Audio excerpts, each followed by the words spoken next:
हाँ जी, पहले तो बात आती है ना सोमनाथ मंदिर में शिवलिंग में जो हीरा लगा था। ये भी बात आती है शिवलिंग के लिए। तो प्रश्न है कि शिवलिंग है क्या। शिवलिंग को सोमनाथ मंदिर में दिखाते हैं मुख्य रूप से। बाकी जो रजत लिंग, स्वर्ण लिंग, ये बात तब समझ में आएगी जब हम शिवलिंग को समझ लेंगे। दीदी बता रही है देखिए, हम मना। कुछ कुछ महावाक्य बता रहे हैं पहले। शिवलिंग के लिए कि 1 मिनट निकाल ले महावाक्य। एक तो बताया गया शंकर को सर्प आदि दिखाते हैं, शिवलिंग को सर्प आदि नहीं दिखाते हैं क्या? शिवलिंग को भी सर्प दिखाते हैं। इस बात को साबित करने के लिए कि जो सर्प लगा हुआ है वो कोई बिंदु में नहीं लगा हुआ है। चंदन विश्व व्यापक नहीं, लिपटे रहत भुजंग। मतलब माउंट आबू भले ही बदबू का पहाड़ आकर इकट्ठा हो जाए, लिपटे रहे भुजंग भुजंगिनी, चाहे मनसा से, वाचा से, कर्मणा से, लेकिन उसके ऊपर कोई असर नहीं होता है। एक तो ये है महावाक्य। दूसरा है आदि मनु ब्रह्मा को कहा जाता है। मनन चिंतन मंथन करने वाला, मन का उपयोग करने वाला मनुष्य कहा जाता है। और ऊंची स्टेज बड़ी तो देवता कहा जाता है। अपनी आत्मा को याद करने वाला, ज्योति बिंदु आत्मा को याद करने वाला, अपने स्वरूप को याद करने वाला वो देवता कहा जाता है। और भगवान वो त्रिकालदर्शी होता है, बस अपना ज्ञाता होता है, वो तो त्रिकालदर्शी है, वो भगवान कहा जाता है। ऐसे बोला है। और एक और बोला है शिवलिंग के लिए कि जो वास्तव में जो शिवलिंग है उसमें राम भी है और सीता भी। एक और महावाक्य जिसमें बोला है शिवलिंग त्रिमूर्ति है, उसका पूरा लंबी है पोस्ट, त्रिमूर्ति है। और एक महावाक्य में बोला है जो महालक्ष्मी बनती है वही शिवलिंग स्वरूप है। महालक्ष्मी, उसको बता दिया शिवलिंग रूप। तो अब सवाल पैदा होता है शिवलिंग माना क्या? तो शिव क्या है? शिवलिंग का अर्थ है शिव का प्रतीक। शिव क्या है? परम शुद्ध चेतना है, परम सत्य है। और संस्कृत में लिंग का अर्थ होता है प्रतीक माना, चिन्ह, सिंबल कह सकते हैं। तो दोनों का प्रतीक मतलब शिव जो परम सत्य है उसका प्रतीक है लिंग। तो दोनों अलग अलग आध्यात्म, इसको जैसे अनेक एनर्जी और सभी जैसे हर दुनिया में, इस ब्रह्मांड में, पूरे सारे जगत में ही दो चीजों का ही खेल चल रहा है, पदार्थ है और एनर्जी है। और जबकि अब ये भी थ्योरी निकल आई है कि पदार्थ तो कुछ होता ही नहीं है, सब कुछ एनर्जी ही है। विज्ञान ने इसीलिए सूत्र भी दिया है E = mc²। तो इसका शिवलिंग माना, इससे क्या साबित हो रहा है कि दो चीजों का जो मेल है, परम सत्व और लिंग माना उसका निशान, चिन्ह। तो परम सत्य क्या है? निराकार। अब शिवलिंग को कहें साकार कहेंगे कि निराकार कहेंगे? तो शिवलिंग साकार रूप में भी उसकी पूजा होती है और निराकार का भी एग्जाम्पल है। साकार कैसे? वो प्रवृत्ति मार्ग का सबसे एक्यूरेट सैंपल है, प्रतीक है, प्रवृत्ति, पवित्र प्रवृत्ति का। क्योंकि भगवान आकर प्रवृत्ति मार्ग की स्थापना करता है ना, तो शिवलिंग प्रतीक बताया गया है, गुप्त विष्णु जिसको कहा गया पवित्र प्रवृत्ति। और जो निराकार का कैसे मानेंगे कि प्रवृत्ति है, प्रकृति है, लेकिन कैसी प्रकृति है? प्रकृति होते हुए भी उसको निराकार बता दिया गया। इसीलिए गीता में बोला है अव्यक्त मूर्ति ना, माना प्रकृति साकार। प्रकृति की परिभाषा क्या बताई गई है? साकार ही होती, साकार होती है, लेकिन वो प्रकृति कैसी है? इसीलिए उसको छठ कौन सा तत्व बताया है? शिव भी एक तत्व है, लेकिन 5 तत्व नहीं है, 5 तत्व से परे की स्टेज है। तो वो है दोनों का ऐसा एग्जाम्पल, साकार का भी एग्जाम्पल है और निराकार का भी। माना प्रवृत्ति है, ऐसी प्रकृति की स्टेज है उसमें, अर्धनारीश्वर जिसको बताया गया, या गुप्त विष्णु बताया गया, कि उसमें 3 हिस्से हैं शिवलिंग में। एक है बिंदु, एक लिंग और तीसरा जलाधारी। तो तीनों किस चीज के प्रतीक हैं? 3 हिस्से, तीनों तीनों हिस्से किस चीज के प्रतीक कहे जाएंगे? प्रवृत्ति कैसे कही जाएगी?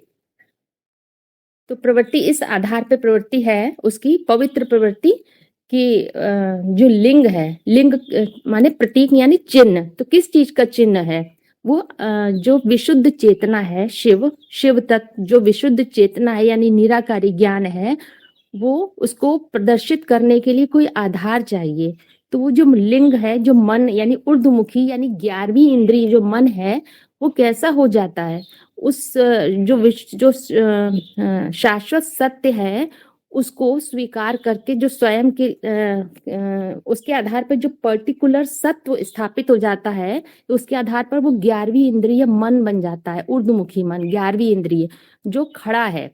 कैसे खड़ा है? कि प्रकृति है, जलाधारी है, उस जलाधारी के मध्य में रहते हुए भी वो अचल स्थिर खड़ा हुआ है। अचल स्थिर माने अप्रभावित है, तो प्रकृति से अप्रभावित स्थित स्टेज है शिवलिंग। यानी कि ऐसा नहीं है कि प्रकृति से दूरी है, सन्यासियों वाली पवित्रता नहीं है। सन्यासियों वाली पवित्रता नहीं, क्लोज कनेक्शन में रहते हुए भी उसका क्षरण नहीं हो रहा है, इसीलिए लिंग को हमेशा खड़ा दिखाते हैं। तो निराकार माने ज्ञान है, जानकारी मिल गई। अब इसीलिए बताया गया है महावाक्यों में, बिंदु का बड़ा आकार बनाते हैं शिवलिंग जिसकी पूजा की जाती है। तो बड़ा आकार बनाते हैं, तो पूजा करने से मतलब क्या तात्पर्य है? कि जो निराकार है, ज्ञान निराकारी ज्ञान है, मान लो जानकारी केवल हमें मिल गई निराकारी ज्ञान की, शाश्वत सत्य पता चल गया, तो क्या उससे कल्याण हो जाएगा? उसका बड़ा आकार कैसे पता चलेगा? जैसे मान लो बिजली है, सब जगह बिजली फैली व्याप्त है समझ लो, लेकिन बिजली का तत्व है वो सब जगह है, लेकिन केवल जान लेने से तो उसका काम नहीं बनेगा, वो कल्याण नहीं करेगा, वो कल्याणकारी रूप नहीं है। शिव में तो शिव माना ही कल्याणकारी, शिव माना ही अखुट ज्ञान, और शिव माना ही कल्याणकारी भी होता है। तो उसका कल्याण कब हो सकता है? कल्याण तब होगा जब उसे रिसीव करने वाला इंस्ट्रूमेंट मौजूद हो, कोई ट्रांसमीटर हो, उसके द्वारा उस बिजली को प्रयोग कर सकें। तो ट्रांसमीटर माने वो रिसीवर हो। तो अब यहाँ पे कौन सा रिसीवर है? मुकर्रर रथ। उस जानकारी के आधार पर जो ज्ञान अर्थात जानकारी मिली शाश्वत सत्य की, तो उसके आधार पर क्या करते हैं? रिसीव करते हैं, मैकेनिज्म समझते हैं मुकर्रर रथ के आधार पर। तो वो मुकर्रर रथ है रिसीवर। तो उस जैसे इंस्ट्रूमेंट तैयार हो गया, अब जैसे बिजली है, अब इंस्ट्रूमेंट है, कोई बल्ब है, हीटर है, फ्रिज है, उस इंस्ट्रूमेंट में बिजली फ्लो हो रही है, पास हो रही है, तो वो जो है कल्याणकारी हो जाएगा। सर्दी है तो हीटर इस्तेमाल कर रहे हैं, गर्मी है तो फ्रिज इस्तेमाल कर रहे हैं, क्योंकि वो रिसीवर है, उसके माध्यम से बिजली उसमें पास हो रही है। तो ऐसे ही वो जो शाश्वत सत्य निराकारी सत्य है, वो केवल मात्र जानकारी लेने से ही कल्याण उसका नहीं हो जाएगा, उसका बड़ा रूप इसीलिए याद करने को कहा है। तो बड़ा रूप क्या है? वो मुकर्रर रथ की बात है, वो रिसीवर की बात है। तो इसी आधार पर वो रिसीवर कैसे है कि जो मुकर्रर रथ है उसकी पहचान हो जाए, अपने मूल गुण धर्म की पहचान, जिसके आधार पर उस जानकारी को रिसीव किया, तो वो जानकारी हमारी अपनी हो गई। तो वो पता चला कि मुझ बीज के लिए वो कल्याणकारी, वो अपने ऊपर अप्लाई किया तो पता चला वो कल्याणकारी साबित हुई। अगर जब तक अपने ऊपर ही अप्लाई नहीं किया तो हमारे लिए कल्याणकारी कैसे होगी? इसीलिए इसमें बोला है वास्तव में जो शिवलिंग है उसमें राम भी है, सीता भी है। तो दोनों क्यों बोल दिए गए हैं? क्योंकि पतित पावन सीता राम का गायन है। सीता पहले है, राम बाद में। सीता माना ही रिसीविंग कैपेसिटी पहले चाहिए। किस आधार पे आएगी? पहले स्वयं को सीता स्वीकार करा होगा, माना बंधनों को महसूस किया होगा, तभी तो बंधन से मुक्ति की इच्छा पैदा होगी। तो सीता स्वीकार करना ने सीता रावण की जेल में दिखाते हैं। तो जब अगर खुद को महसूस ही नहीं किया होगा कि हम बंधन में हैं, हमें मुक्त होना है, यहीं पे ही स्वर्ग महसूस हो रहा है, तो फिर स्वर्ग की इच्छा क्यों करेंगे? स्व स्थिति में जाने की इच्छा क्यों करेंगे? तो पहले तो राम, इसीलिए क्या है, राम की पहचान के लिए रावण का होना जरूरी है। तो वो पता तो चले कि हमें किस चीज से युद्ध करना है, लक्ष्य तो पता हो पहले। तो सीता पहले चाहिए, इसीलिए बोला है, दोनों चीजें बोली गई हैं। अच्छा, एक और चीज बोली गई है, जैसे शिवलिंग शब्द जो है, भगवान और भगवती अलग हैं और शिवलिंग को भगवंत कहा जाता है। तो इसमें अंतर क्या है? भगवान और भगवती किसकी बात कही है? जो लक्ष्मी नारायण हैं सतयुग के, उनको भगवान भगवती कहा गया। यानी कि वो दोनों मेल और फीमेल वर्जन की बात है। आत्म भाव वाली प्रकृति उसको कहेंगे भगवान। क्यों भगवान कहेंगे? क्योंकि वो भगों को कंट्रोल करता है। भगवान वो ड्रामा के अंदर की बात हो गई, और भगवती इसके साथ उसकी धारणा शक्ति। लेकिन जो शिवलिंग स्टेज है उसको कहा गया भगवंत। वहां भगवंत क्यों कहा गया? क्योंकि वहां पे सारी भगों का अंत कर दिया। भगों का अंत कर दिया माने पुरुषार्थ की संपन्न स्टेज की यादगार है, माने सभी वेद शास्त्रों का अंत कर दिया। वेदांत, वेदांत की स्टेज है, तो स्थूल प्रकृति की बात नहीं है। तो किस स्टेज से वेदांत हुआ? मुकर्रर रथ सुप्रीम सोल के लिए क्या है? माता का रूप है ना, तो वो उस प्रकृति की बात है, उसके आधार पे शंकर का वेदांत होता है। और जो एक मूर्ति, एक बोला गया है शिवलिंग त्रिमूर्ति भी है, तो उसमें तीनों ही मूर्तियां समाई हैं। तो इसमें ये प्रूफ पॉइंट है, हम डाल देंगे। इसमें साफ बता दिया कि जो लिंग, पहली मूर्ति ब्रह्मा परम ब्रह्म है, माता जड़त्वमयी होती है, वो जगत माता दूसरे नंबर पर रखी जाती है। जगत माता के लिए बोला असुर संगारिणी, जगत पिता पहले नंबर पर है, वो असुरों का भी बाप है, देवताओं का भी। इसीलिए बोला दुख की दुनिया मेरी है तो सुख की दुनिया मेरी है, तो दुख की दुनिया मेरी नहीं है क्या? तो फिर ये प्रूफ पॉइंट ये है कि इसमें बोला लिंग रूप जब तमो प्रधान बनता है तब वो माता का रूप है, चोटी का रूप है, अव्वल नंबर ब्राह्मण तो है ही। माना कि माता कोई अलग से नहीं है, उसी की अपनी स्टेजेस दिखाई गई हैं पुरुषार्थ की। वास्तव में शिव पिता है, लेकिन जिसका आधार लेता है रथ का, वो जड़त्वमयी माता है आधार। वो पिता जड़त्वमयी लिंग में प्रवेश करके उसे आप समान चैतन्य बना देता है, तो ब्रह्मा सो विष्णु बन जाता है, परम पवित्र। और विष्णु रूप बनने से पहले और ब्रह्मा रूप के बाद दोनों के जो मध्य का रूप है वो है शंकर की मूर्ति। ये प्रूफ पॉइंट है, तीनों ही मूर्तियां इसमें है। जो बोला है शिव त्रिमूर्ति, शिवलिंग त्रिमूर्ति है, कैसे कि शंकर का कोई पार्ट ही नहीं मुरली में, ऐसे बोला है। फिर बोला है शंकर का बहुत थोड़ा पार्ट है प्रेरणा का, तो प्रेरणा तो इंद्रियों से दी नहीं जाती है, वो ऐसा पार्ट है प्रेरणा का जो मनुष्य सृष्टि में सबसे ज्यादा विषपाई गाया हुआ है। और शिवलिंग का एक और एग्जाम्पल है कि शिवलिंग जो है संसर्ग का उदाहरण है, जिससे सात्विक सृष्टि पैदा होती है। शिवलिंग से संसर्ग माना क्या कि संसर्ग माने दो ऐसी चीजें जिनका मेल, पुरुष और प्रकृति, जो कभी मिलती नहीं है वास्तव में, केवल एहसास होता है। जैसे एक कहीं रेगिस्तान में पानी का एहसास होता है लेकिन पानी नहीं है, ऐसे ही धरती और आकाश मिलने का बहुत दूर पे देखा जाए तो मिलने का लगता है आभास हो रहा है, लेकिन कभी धरती और आकाश मिलते नहीं है। तो उसको संसर्ग, संसर्ग माने सम माने संपूर्ण, सर्ग माने सृष्टि पैदा कर देना, और उससे सृष्टि पैदा हो जाए, उसका नाम रखा है संसर्ग। तो वो है पति और पत्नी का संसर्ग, उससे पैदाइश जो होती है उसको संबंध कहते हैं। तो सबसे जो परिभाषाएं, संसर्ग कैसे हुआ कि मेल और फीमेल में संसर्ग हुआ तो संबंध बने, परिभाषाएं बनी। तो मेल और फीमेल तो बिल्कुल विपरीत प्रकृति हुई, आत्मभाव वाली प्रकृति है मेल और फीमेल है देह भाव वाली प्रकृति। तो उनका आपस में संबंध नहीं होता है, सिर्फ संसर्ग होता है। तो उस आधार पे, जो आत्म भाव के आधार पे हमने संसर्ग बनाया, संसर्ग बनाया माने कि ऐसा दोनों प्रकृति का मेल हुआ तो महालक्ष्मी रूप बना। अब उसके आधार पर सारी परिभाषाएं तैयार हो जाती हैं, वो संबंध बन जाते हैं, परिभाषा हो जाती हैं संबंध के रूप में। तो इस तरह से शिव और लिंग, मतलब कि जो निराकारी ज्ञान है वो लिंग रूप धारण कर लेता है मानसिक स्तर पर। तो वो लिंग कैसा हो जाता है, वो खड़ा रूप दिखाया गया है शिवलिंग का।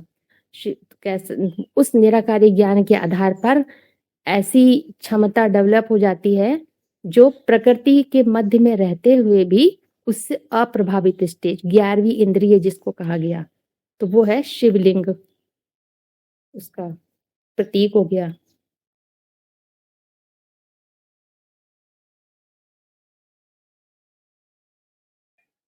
हाँ, अब देखिए शिवलिंग के जो 3 भाग बताए गए हैं, त्रिपुंड के बीच में बिंदु, लिंग और जलाधारी। लिंग क्या हो गया? मुकर्रर रथ, मनुष्य सृष्टि का पिता, यानी कि उर्दूमुखी मन की आधार पे बात हो गई। जगत पिता शंकर का प्रतीक है। और जिस आप समान निराकारी स्टेज जिसकी बन जाती है, कैसी कि शरीर में रहते हुए इंद्रियों से अप्रभावित स्टेज, इंद्रियों का भान नहीं है, तो वो त्रिकालदर्शी बन जाता है, जिसका प्रतीक त्रिपुंड में के बीच में। फिर उसी की सबसे हायर स्टेज कैसी हो जाती है कि जब बिल्कुल भान खत्म हो जाता है, देह भान, तो त्रिपुंड के बीच में बिंदु, और जो जलाधारी है वो जगत माता पार्वती का प्रतीक है। जगत माता पार्वती, जगतम पितरम पार्वती परमेश्वर है बंदे। तो यहाँ पे वो जो केवल पार्वती कहेंगे, तो अब एक यहाँ तो इसीलिए बोला है ना महावाक्यों में, शिवलिंग महालक्ष्मी रूप है, वही शिवलिंग है। जब पार्वती कहते हैं तो कौन सी, केवल हम ये नहीं कह सकते हैं कि केवल एक परा प्रकृति है या अपरा, दोनों का मेल है। पार्वती वो पार लगाने वाली स्टेज है, जब दोनों मिलती हैं तब पार लगाने वाली बनती हैं। दोनों प्रकृति का मिलना जरूरी है, ये नहीं कि केवल परा प्रकृति, क्योंकि जो विष्णु है, जो विष्णु रूप है, तो उसमें 50% आत्मभान 50% देह भान की बात है। केवल आत्म भाव में टिक गए उससे भी कल्याण नहीं हो सकता, उससे भी केवल काम नहीं चलता, और पूरे देह भान में है उससे भी काम नहीं चलता। तो इसीलिए जो 3 भाग बताए हैं, बिंदु, लिंग और जलाधारी, वो तीनों अलग अलग व्यक्तित्व नहीं है, एक ही पुरुषार्थ की 3 स्टेजेस की बात है। जब वो साकारी स्टेज में रहता है तो माता का रूप है। कौन सी साकारी स्टेज? माता की, परम ब्रह्म वाली। उसको सारे जगत की अम्बा कहो, जगदम्बा कहो, लक्ष्मी कहो, महालक्ष्मी का रूप। जो दोनों प्रकृति का मेल बताया है वो परम ब्रह्म का रूप है, महालक्ष्मी का रूप भी है। वो हो गया जलाधारी। और जब सूक्ष्म मनन चिंतन मंथन की स्टेज में रहता है, देह भान को भूला है, देह की इंद्रियों को भूला है, तो लिंग रूप स्टेज है। तीसरा स्टेज जब बिल्कुल शिव बाप समान अव्यक्त बन जाता है, अचिंत्य, तो वो हो गया त्रिपुंड में बिंदु, जिसका चिंतन भी नहीं किया जा सकता है। अच्छा, E is equal to MC square, ये जो फार्मूला आपने बताया कि शिवलिंग जो है एक ऊर्जा है, इसका ब्रह्मांड स्वरूप पदार्थ और व्यक्ति से बोला गया, कैसे? कौन सी थ्योरी निकली है? उसका नाम क्या है मीनल? वो कौन सी थ्योरी थी जिसमें ऊर्जा को, वो बताया ना, जिस चीज को हम फोकस करते हैं वो भी ऊर्जा में वो पदार्थ में बदल जाती है। एनर्जी जो है पदार्थ में बदल जाती है, इसको क्या बोलना, कौन सा साइंस निकली है वो वाली, उसका नाम नहीं याद आ रहा। क्वांटम एनर्जी ना, हाँ, हाँ। क्वांटम थ्योरी जो निकली है ना, क्वांटम मैकेनिक्स, क्वांटम साइंस निकली है ना, जो उसमें यही बताया गया है। अभी तक तो ये समझते थे कि पदार्थ और ऊर्जा, इन 2 चीजों से सारा संसार चलता है, लेकिन अब क्वांटम एनर्जी, ये क्वांटम साइंस जो निकली है, उसमें ये सिद्ध कर दिया गया कि केवल पदार्थ कुछ है नहीं, वास्तव में जो कुछ भी है उसका सूक्ष्मतम रूप एनर्जी ही है। एनर्जी ही है, वो पदार्थ में कन्वर्ट हो जाती है। कब? जब हम कोई भी एनर्जी को कुछ देर फोकस करते हैं, देखते हैं, तो उसका रूप बदल जाता है वो पदार्थ में। तो वो क्वांटम के, आपको वो देखिए यूट्यूब में डाल के, उसमें एक्सपेरिमेंट दिखाए गए हैं, एक्सपेरिमेंट करे गए हैं, तो एनर्जी का रूप बदल गया। उसकी जो ट्रेवलिंग कर रहा था पदार्थ, वो अणु बन गया। तो ऐसे उसमें दिखाया गया है, मतलब कि कोई चीज को सोच रहे बार, अब जो हम सोच रहे हैं, विचार किया है, एनर्जी है, लेकिन कोई विचार में पूरी भावपूर्ण अगर हम निश्चय के साथ सोच रहे हैं, तो वो पदार्थ का रूप ले लेगा, मतलब वो साकार हो जाता है। कहने का मतलब ये है, जो हम सोच रहे हैं हमारी एनर्जी, वो रियलिटी में कन्वर्ट हो जाती है। ये साइंस ने भी प्रूव कर दिया है।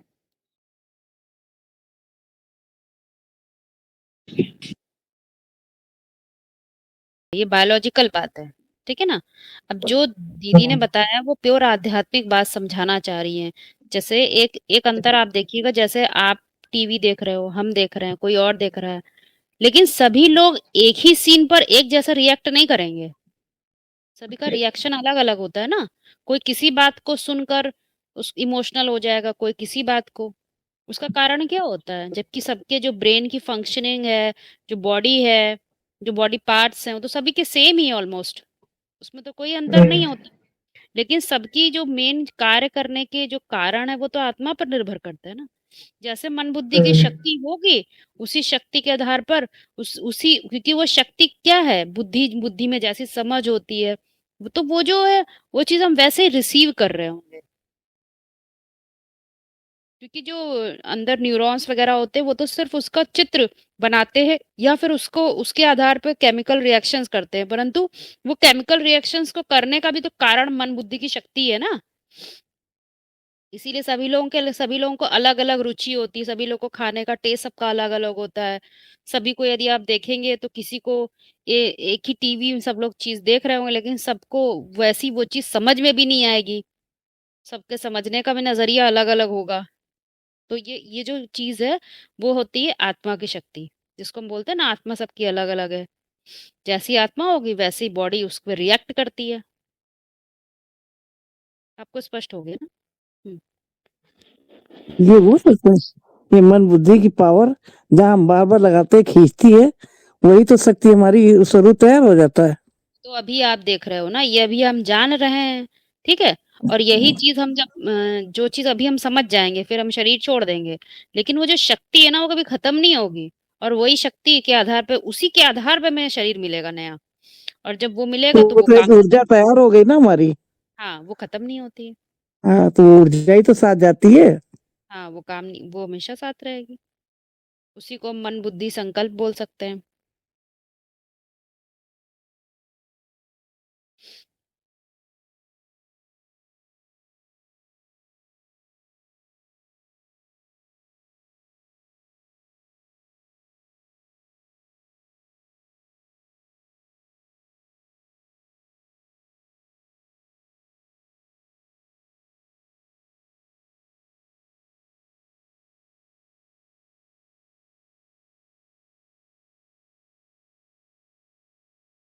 एक एक महावाक्य और है मुरली का, जिसमें ये देखो बोला गया है, मुकर्रर रथ जो पुरुषार्थ करके उसकी नस नस में ज्ञान की रोशनी भर जाती है, योगाग्नि भर जाती है, तो उसे नाम दे देते हैं शिवलिंग।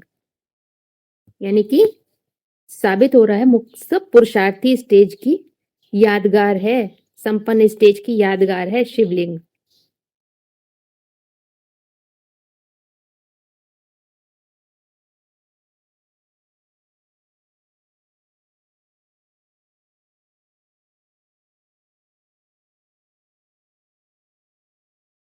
ये बाबा बोलते हैं ना, शिवलिंग कहा जाता है, शंकर लिंग क्यों नहीं कहा जाता? तो शिवलिंग से मानेंगे कि संपन्न स्टेज, और शंकर को पुरुषार्थी से जोड़ा जाएगा ना, ऐसे समझे? हाँ और क्या, संपन्न स्टेज की यादगार बनती है।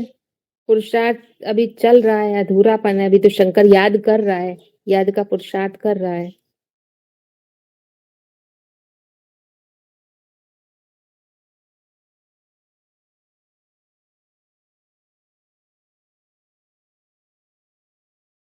ऐसा समझे? देखिए, एक मोटी बात समझ लीजिए, जो शिवलिंग है, जो बोला गया महावाक्य में, महालक्ष्मी ही शिवलिंग है। तो महालक्ष्मी क्या है? दोनों प्रकृति का मेल है ना। दोनों प्रकृति माने आत्म भाव वाली प्रकृति और देह भाव वाली प्रकृति, ये दो प्रकृति के आधार पर मन कार्य करता है। और शिवलिंग को 11वीं इंद्रिय है ना, वो खड़ा हुआ लिंग दिखाते हैं। तो वो खड़ी कब है? वो खड़ी कब है? जब कि वैसे क्या होता है, घड़ी घड़ी अगर स्थूल एग्जाम्पल से समझ लीजिए, देहभान वाली जैसे दुनिया में हम जी रहे हैं, लोग ज्यादातर क्या होते हैं, संसार में जी तो रहे हैं न? और उसमें रस भी ले रहे हैं और कोसते भी जाते हैं, संसार से दुखी भी हैं, कोसते भी जा रहे हैं। तो आधे अंदर और आधे बाहर जी रहे हैं। या तो पूरी तरह वो हो जाए, भाई कोई गाली ना दे, और आनंद भी उसी में ढूंढ रहे हैं, रस भी उसी में ले रहे हैं, और कोसते भी जा रहे हैं। तो ये अधूरा रिश्ता बना रखा है। यानी कि दो तरह की प्रकृति का मेल कैसा करना है कि ऐसे जिए उसमें कि उससे अप्रभावित, कोई उसमें लिप्त रहे लेकिन उससे प्रभाव ना पड़े। तो वो लिंग कैसा है? वो खड़ा हुआ है। इसीलिए दो विधियां बताई गई हैं। एक है तंत्र की विधि, और एक है किस बात की? एक कहा जाता है साक्षी हो जाओ। शिवलिंग साक्षी दृष्टा का प्रतीक है, साक्षी है।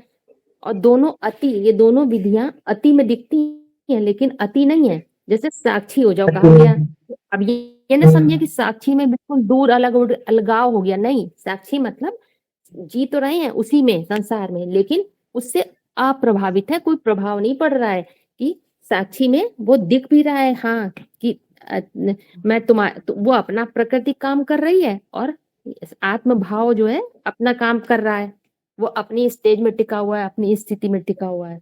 और ऐसे ही तंत्र की भी बात है, उसमें कहा जाता है पूरा लिप्त हो जाओ, लेकिन यहाँ लिप्तता पूरी ऐसी लिप्तता नहीं है कि ऐसे लिप्त हो जाओ, ऐसे यहाँ पे ये बात नहीं है कि पूरी लिप्तता हो जाओ। यहाँ पे ये है कि आधा और अंदर और आधा बाहर ना जिए, एक पांव इधर एक पांव उधर नहीं, मतलब बैलेंस स्टेज। तो शिवलिंग बैलेंस का प्रतीक है, इसीलिए साक्षी दृष्टा भी कहा गया है उस स्टेज कि दोनों प्रकृति जब सामंजस्य स्थापन कर ले, हारमोनी, तो जीवन एक गीत बजने लगते हैं। तो सच्ची गीता है उसकी, वो आ जाती है, गीत बजने लगते हैं। नहीं तो क्या है, संसार में रहते भी हैं, उसको कोसते भी जाते हैं। इसीलिए महावाक्यों में बोलते हैं, क्या बोलते हैं कि प्रकृति माता है, तो माता से कैसा रिश्ता रखना है, माँ का दृष्टिकोण रखना है, माँ का। उसको क्या करना है, अपनी घरवाली नहीं, महावाक्यों में अनेक बार बोला है, अपनी घरवाली नहीं समझ लेना है।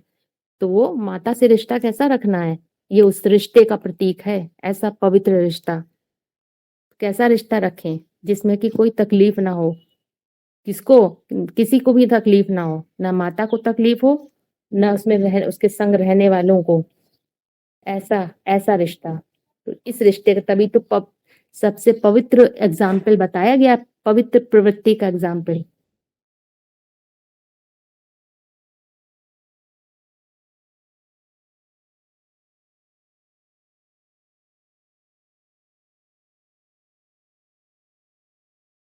मतलब कि वह देह भाव आत्म भाव में से किसी एक साइड होना पड़ेगा, कि दोनों के बैलेंस बना नहीं के भाई, चलना पड़ेगा। आप हाँ, एक साइड नहीं कहिए, बैलेंस में, देह भाव के बीच में भी आत्म भाव जो है बरकरार रहे, डिस्टर्ब ना हो।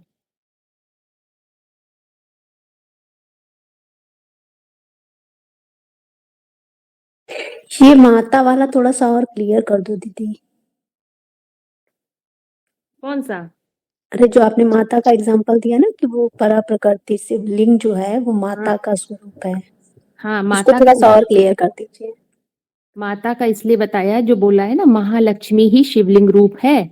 तो जो महालक्ष्मी में दो प्रकृति हैं, महालक्ष्मी में दो तरह की प्रकृति का मेल बताया गया है ना, कौन सी, परा और अपरा, तो महालक्ष्मी रूप है। दोनों मिलती हैं तो महामाना परिवर्तन, जब तक मिलेंगी नहीं तो परिवर्तन ना। परा प्रकृति में अगर जी रहे हैं, केवल आत्म भाव है, तो क्या संसार चलेगा? नहीं चलेगा। सिर्फ आत्म भाव में टिके हैं तो कोई जीवन नहीं है, और सिर्फ देह भाव में टिके हैं तो वहां पर भी कोई वो नहीं है जीवन।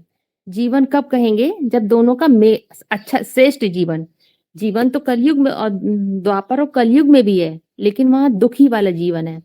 लेकिन देवताओं का जीवन कैसा होता है? सुंदर जीवन होता है, श्रेष्ठ जीवन कहा जाता है। तो वो कब है? जब दोनों प्रकृति का मेल है। मेल कैसा है?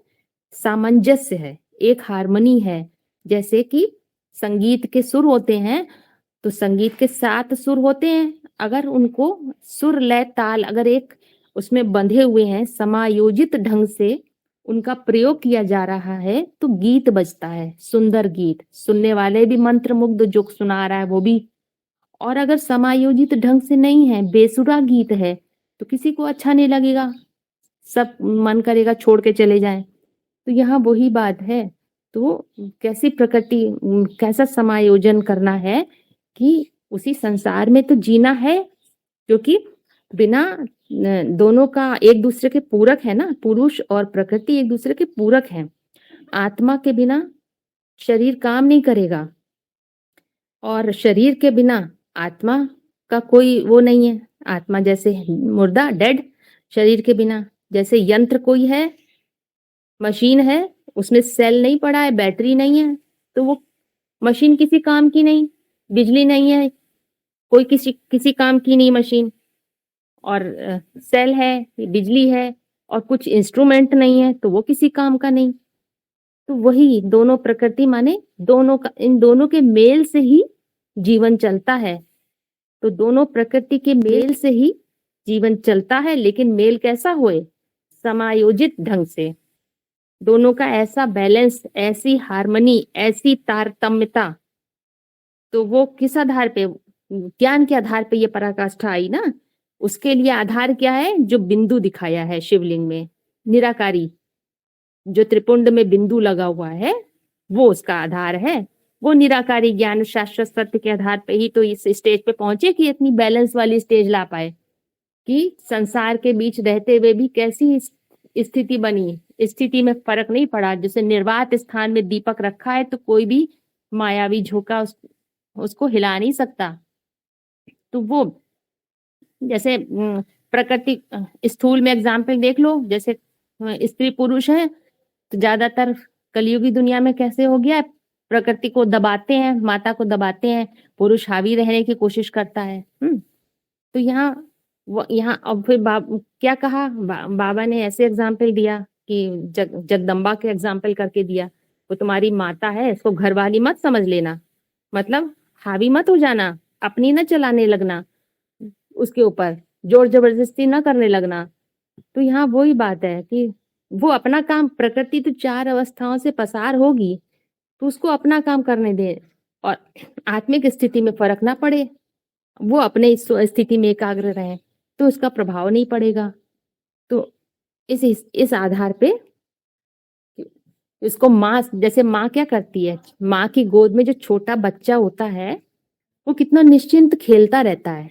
उसके अंदर कोई इच्छा उठती है? कि जो छोटा शिशु होता है उसके अंदर तो इच्छा, तब कामना ही नहीं पैदा होती, मुझे ये चाहिए ये चाहिए। जब वो बड़ा होता है तब फरमाइशें करता है, मुझे ये भी चाहिए वो भी चाहिए। यानी जो माँ दे रही थी उससे संतुष्ट नहीं हुआ, अब उसके कामना जागने लगी। तो यहाँ वही बात समझने की है।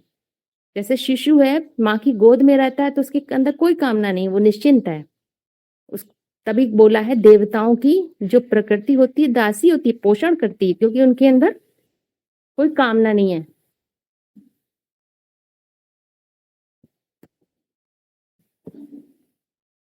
तो प्रकृति से कैसा रिश्ता रखना है, यहाँ ये बात समझने की शिवलिंग का एग्जाम्पल है। का कोई भान नहीं है, ओनली इस आत्मा की 3 स्टेजेस बताई गई हैं, बीइंग, डूइंग, बीइंग, सीइंग और डूइंग। बीइंग माने अपने होने का भान, जहां सिर्फ मात्र अपने होने का भान है, मैं हूं। और फिर दूसरी स्टेज है सीइंग, साक्षी दृष्टा, मतलब अपना होना देख रहे हैं, मैं हूं, कोई देखने वाला है कि मैं देख रहा हूं, मैं हूं। और तीसरी स्टेज है करने वाला। तो यानी कि पहली स्टेज कौन सी है? शिव। और दूसरी स्टेज है अपना होना दे, साक्षी दृष्टा, शिवलिंग, शिव बाबा। और तीसरी स्टेज है जो करने वाला है, प्रजापिता समझ लो। तीसरी स्टेज वो हो गई मनुष्य सृष्टि का बाप, वो कर्तापन जिसमें आ जाता है। शिवलिंग स्टेज है, उसमें कर्तापन नहीं है। तो जब पुरुष का पुरुषार्थ संपन्न हो जाता है तब वो मुक्त स्टेज बनती है। हाँ, ये कह रही है ना? हाँ, तब जब प्रकृति किससे मुक्त होना है? प्रकृति के ही तो बंधन है सारे। तो पुरुष जब पुरुषार्थ पूरा कर लेता है, मेल वर्जन संपन्न बन गया, बौद्धिक स्तर एकदम सूक्ष्म बन गई, पाना था जो पा गया वहां तक हो गई, तब वो मुक्त हो गया। उसके बाद में फिर वो उसकी मूल प्रकृति उसके संग जुड़ती है, तब वो जीवन मुक्ति अनुभव करता है। अच्छा, ठीक है। न्यूट्रल स्टेज है, उसमें वो कौन सी स्टेज है न्यूट्रल वाली? जब केवल आत्मा बन गए, आत्मा यानी कि केवल उसमें प्रकृति नहीं है, आत्मा बन गए, तो वहां पे आत्मा न मेल है न, मतलब जब अपने पुरुषार्थ का भी वो नहीं है, अहंकार नहीं है कोई, और न साकारी कोई प्रकृति का कोई भी परिभाषा जुड़ी हुई है उसमें। वो न्यूट्रल स्टेज है। मेरी आत्मा का ही नाम शिव है। जब पुरुषार्थ संपन्न पूरा हो जाता है तो शिव यानी एकदम ड्रामा से बाहर आ गए, डायरेक्ट वो है स्टेज शिव, एकदम वो है न्यूट्रल। न्यूट्रल माने पुरुष नहीं नहीं नहीं, पुरुष नहीं कहेंगे। पुरुष और प्रकृति ड्रामा के अंदर है। आत्मिक स्थिति तब कहा जाता है जब देह भान भी है और आत्मा एकाग्र है, मन बुद्धि एकाग्र है अपने केंद्र पे, तब कहेंगे आत्मिक स्थिति। और न्यूट्रल वाली में तो देह भान का ध्यान ही नहीं है, भान ही नहीं है, देह भान। अच्छा वो ड्रामा से ठीक बाहर की स्टेज है। हाँ ठीक।